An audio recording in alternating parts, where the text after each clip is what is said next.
Hello everyone, welcome back.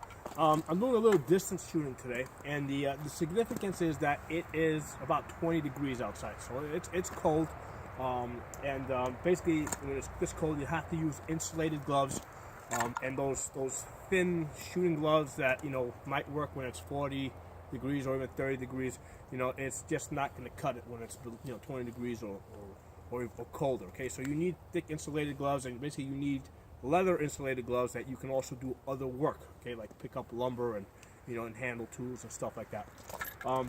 So I was shooting at 110 yards with a red dot, okay, and I used this Smith & Wesson MP-15 Sport 1, and I have it with a fitted with a Bushnell, Bushnell red dot, the reason why I picked this rifle is because the distance rifle that I normally use, that has a 1 to 8 power scope on it.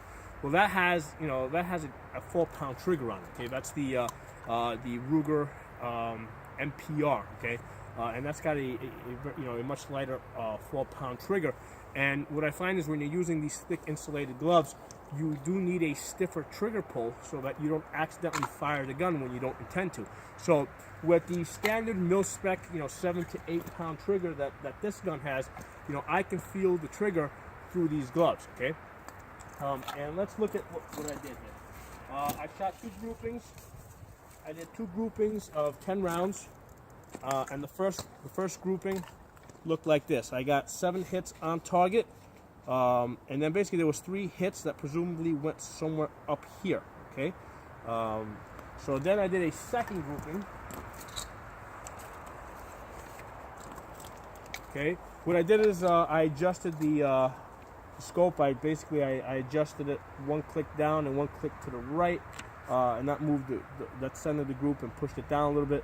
And basically I have a 6.5-inch grouping. Okay, all on target, all hitting a man-sized target.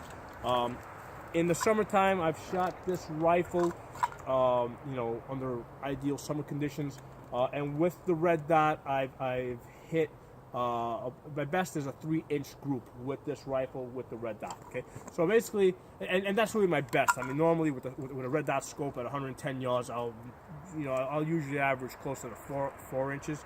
Okay, but from my best grouping to this, it basically doubled. Let's say I went from 3 inches to 6 inches.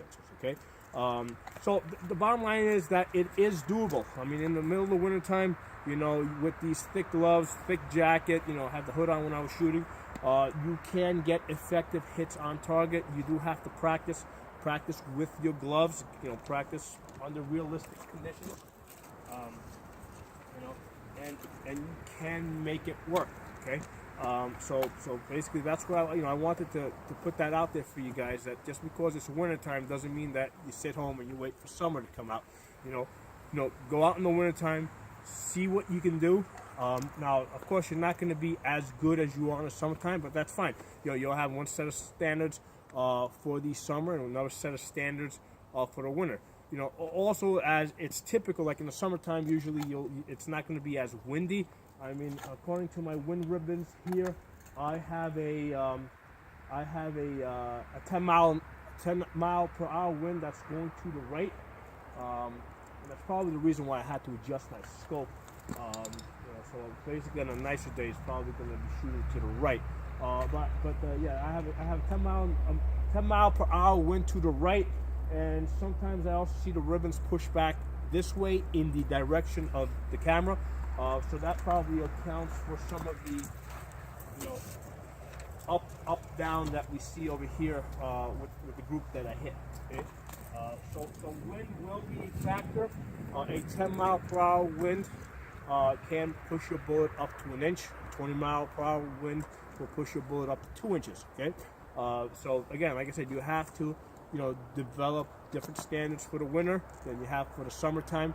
But you have to know what those standards are. And the only way you're gonna know is by going out there, practicing, and seeing what you can do under what conditions. I'll talk to you guys next time.